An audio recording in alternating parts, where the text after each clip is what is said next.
কোথায় দাঁড়িয়ে আছি? এখানে পথের শেষ, সামনে গিরিখাত। কোন পথে কিভাবে এখানে এসেছি তাও জানি না। পিছনে তাকাই, ঝাপসা হয়ে গেছে সব ফেলে আসা পথ। সবুজ ঘাসের আস্তর, শিশির বিন্দু, ঘাস ফড়িং। এখন শুধু উষ্ণ বাতাস, ধুলো, বালিয়াড়ি, কুয়াশা। কোথা থেকে শুরু করেছিলাম তাও মনে নেই।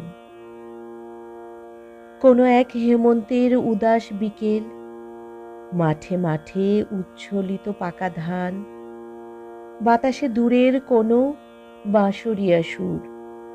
একাকী ছিলেম বসে পথের ধারে।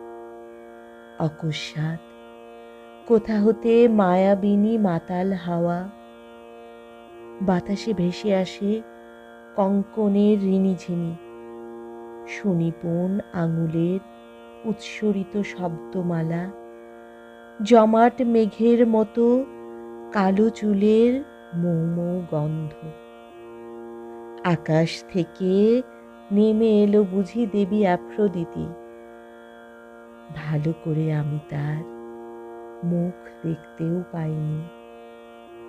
কঙ্কনের রিনিঝিনি, চুলের সোদা গন্ধ, প্রশ্বাসের মায়াবী আশ্বাসে, জাদুকরের জীবন কাঠিতে মোহগ্রস্ত মানুষের মতো আমি তার পিছু নিই। অবিরত দ্বিধাহীন পথ চলা দুজনের। দিনের ক্লান্তির শেষে গোধূলি সাঁঝ, নিকষ রাত্রির শেষে ভোর। তারপর বৃক্ষরাজির ছায়া দীর্ঘতর, দিন থেকে দিনান্তে। পথের সুবাস ছিল আমাদের সারা দেহ জুড়ে।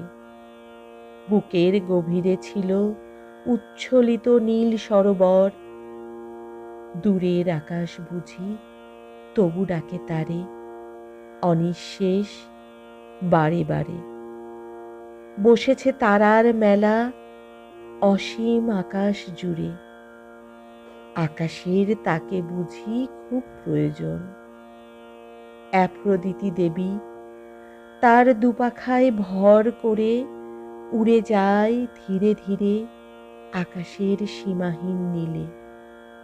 নীলের ওপারে মুছে যায়, মিশে যায় গমন রেখা, শূন্য চরাচর।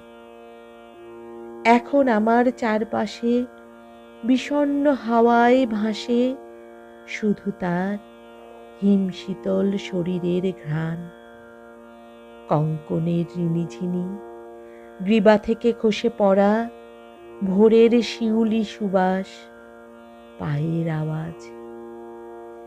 কি করে হেঁটেছি আমি এত পথ তার পিছু পিছু, গ্রাম থেকে গ্রামান্তরে, বিচ্ছিন্ন জনপদে। কি করে এসেছি এত দূর শুধু তার চরণ ধ্বনিতে। মোহগ্রস্ত অনুগামী আমি।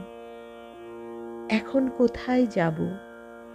পিছনে ঝাপসা কণ্টক পথ, কুয়াশা চাদর, সামনে ভীষণ গিরিখাত। কোথায় যাব আমি? কোথায় দাঁড়াবো?